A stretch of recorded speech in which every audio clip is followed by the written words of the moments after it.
Dr. Sam Vaknin pointed us in the right direction. Leading a cult where critical faculties are suspended, where people are mere instruments of gratification, where discipline is maintained, where criticism is unheard of. This is the wet dream of the narcissist, to be at the center of a group of unreflecting, unthinking, totally obedient people. The cult leader is the perfect example of an extreme narcissistic personality. He typically has 7 or 8 traits, the most dominant ones being excessive need for admiration and exploitation of others.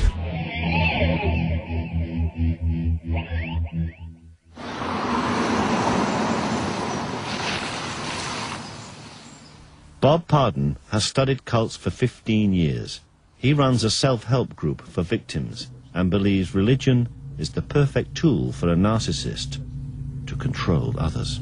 We're going to be dealing this time with narcissistic personality disorder. And a number of years ago, Judy and I came across the material of a man by the name of Sam Vaknin.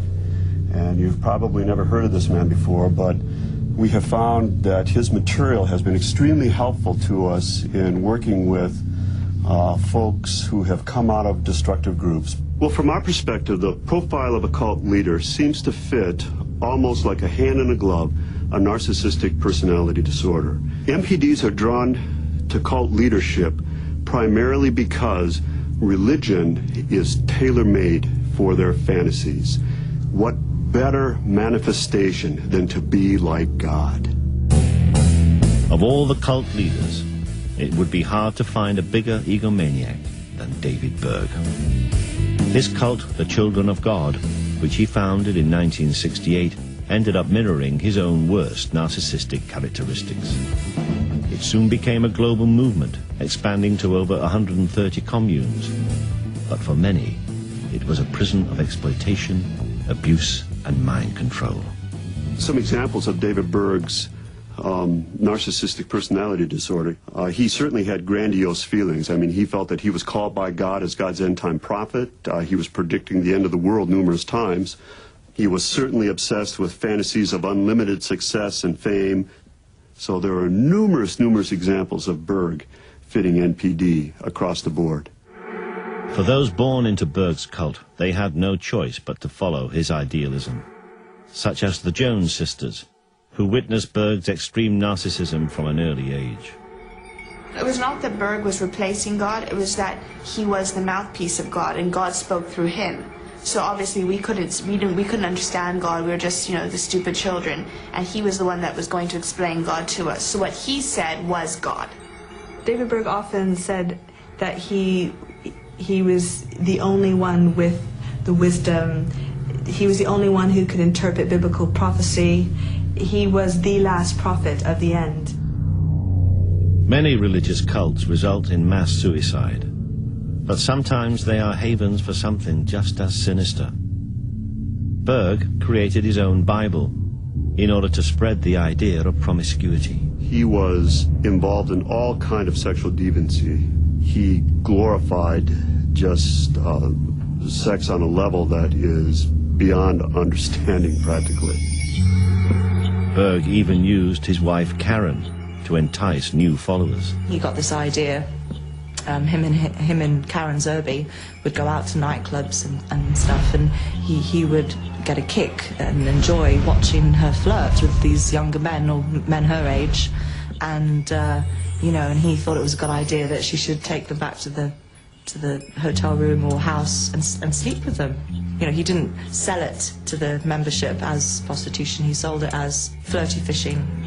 He was the fisher, the women were the bait with the hook, and these lonely men, lots of money, were the fish. Berg's idealism began to catch on. As the membership grew, Shockingly, Berg removed the age limit for sexual partners.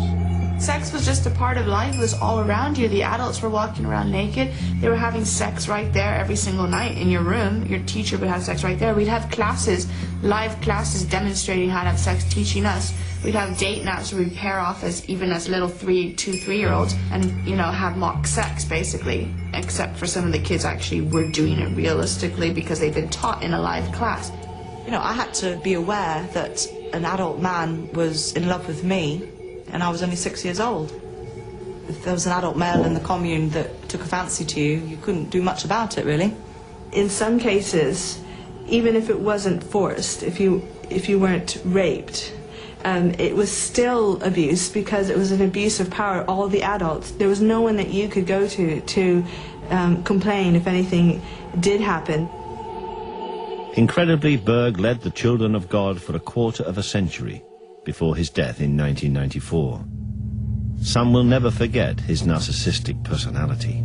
His legacy to our generation is just a lot of pain. I've seen so many hurt individuals. I know a lot of our generation have committed suicide or gotten into drugs, or it's messed up their lives completely, and a lot of brave ones who have moved on and made something of their lives, and it's very commendable. But to our generation, only harm has come out of David Berg's teachings.